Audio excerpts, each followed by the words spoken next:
Je donne la parole à Geneviève Garrigos sur le même projet de délibération.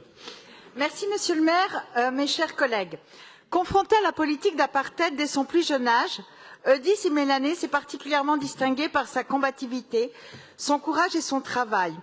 Elle intègre l'équipe nationale sud-africaine féminine de football après avoir suivi son frère en entraînement dès l'âge de 5 ans, à une époque où très peu de femmes pratiquaient ce sport. Par la suite, elle s'impose comme l'une des plus grandes sportives de sa génération, attirant les foules dans les stades alors qu'elle portait le maillot de capitaine de l'équipe des Banyanyana, deux fois, symbole de réussite pour l'ensemble de sa communauté. Elle partage son amour du ballon rond avec les jeunes de sa ville en entraînant pas moins de 4 équipes locales.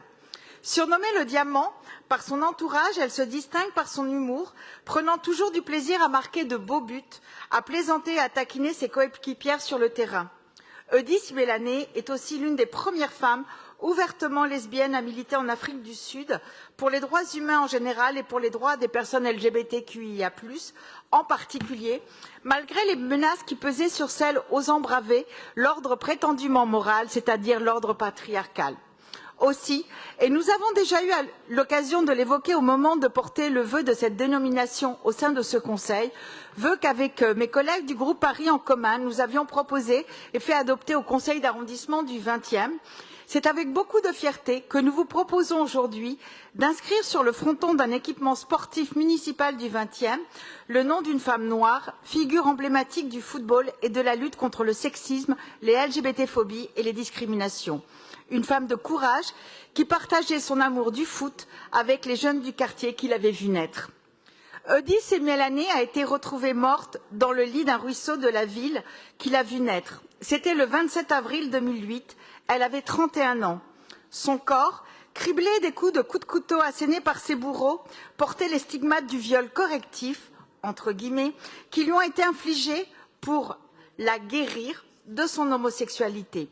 Sa mort violente permet une prise de conscience mondiale de l'ampleur et de la réalité des viols, de ces fameux viols dits correctifs, car elle n'était pas un cas isolé. Pendant les 10 ans qui ont précédé sa mort, au moins 31 lesbiennes ont été assassinées dans des conditions similaires à la suite d'un viol.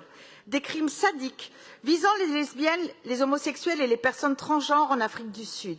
Des crimes bénéficiant d'une quasi-impunité, les hommes ayant violé des lesbiennes étant encore trop souvent considérés comme des héros par leurs pairs pour essayer de remettre ces femmes dans le droit chemin.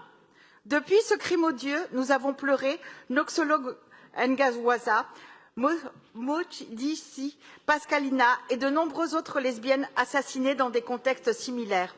Les lois ont changé, les meurtriers d'Eudice Imelané ont été condamnés, mais les changements de mentalité prennent du temps. La mobilisation reste nécessaire et nous souhaitons aussi, par cette nomination, rendre hommage à toutes celles et tous ceux qui combattent ces violences dans tous les pays où elles sont encore courantes, en particulier en Afrique du Sud. C'est la vie d'Eudice Imelané, ses combats, ses prouesses sportives, son engagement auprès des autres que nous voulons honorer aujourd'hui et nous nous devons de rappeler aussi que ses engagements et sa visibilité lui ont coûté la vie. La dénomination d'un équipement sportif de proximité, particulièrement symbolique pour ses liens avec les valeurs de respect, d'égalité et de partage, nous permet aujourd'hui d'honorer sa mémoire et nous souhaitons associer à cette démarche les associations et groupes qui font vivre justement à la fois sa mémoire et notamment le club de foot des Dégomeuses.